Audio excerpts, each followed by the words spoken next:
তো ফ্রেন্ড, আশা করি সবাই ভালো আছো। আজ আমি একটা এসছি খেতে, এখানে আম গাছ কিভাবে কলপ বাঁধা হয় সেইটা আপনাদেরকে বিষয় দেখাবো। অনেক ছোট বয়সে অনেক ছোট স্টুডেন্ট একটা আমাদের আম গাছের কলপের ব্যবসা করছে। তো আপনাদের সেই বিষয়টা কিভাবে বানানো হয়, আম গাছ কিভাবে তৈরি হয়, কিভাবে কলপ বাঁধা হয়, তার উপরে ভিত্তি করে আপনাদেরকে দেখানো হবে। তো চলুন আমরা তার কাছ থেকে কিছু শুনে নেই যে কিভাবে আম গাছ বড় হয়, কলপ বাঁধা হয়। চলুন।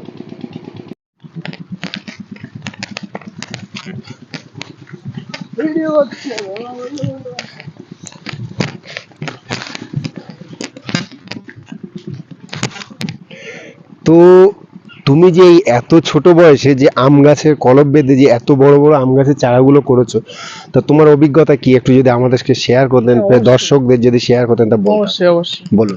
প্রথমে বর্ষার সময় যে আমটা হয়, হ্যাঁ, আমের সময় যে আমটা হয়, সে আমটার যে আটি হয়, যে বীজটা আমরা বলি, ওই বীজটাকে প্রথমে মাটিতে রোপণ করতে হয়।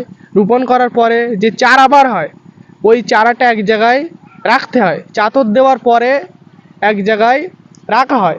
যে চাতর দেওয়ার পরে যে চারাটা বার হয়, ওই চারাটা ভালো করে দেখভাল করতে হয়, সার পানি দিয়ে বড় করতে হয়। হ্যাঁ, বড় করার পরে ওই চারাটাকে আবার অন্য জায়গায় 1 ফুট কিংবা 1.5 ফুট হাইট হলে ওটাকে অন্য জায়গায় রোপণ করতে হয়।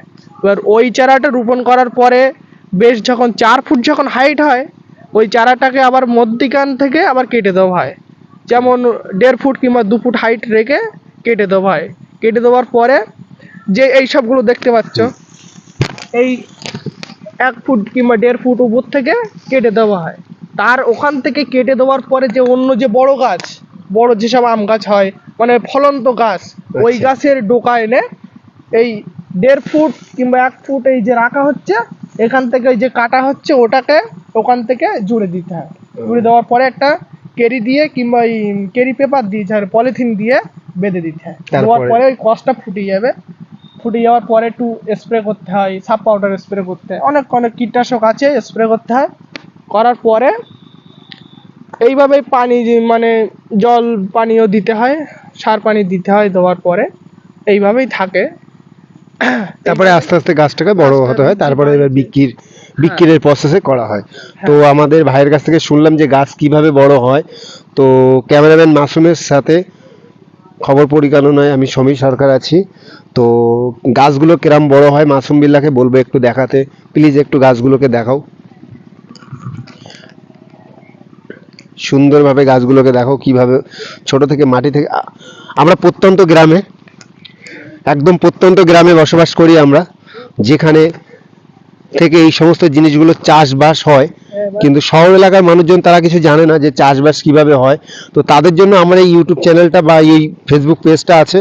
তো আশা করি আপনারা সবাই ফেসবুক পেজটাকে ফলো করে রাখবেন। পরবর্তীতে প্রত্যেক চাষবাসের খবর পাবেন এবং সব রকমের খবর আপনাদের জন্য আমি সংগ্রহ করব। আজ যেরকম আম গাছ নিয়ে বললাম, কাল সর্ষে গাছ নিয়ে বলবো।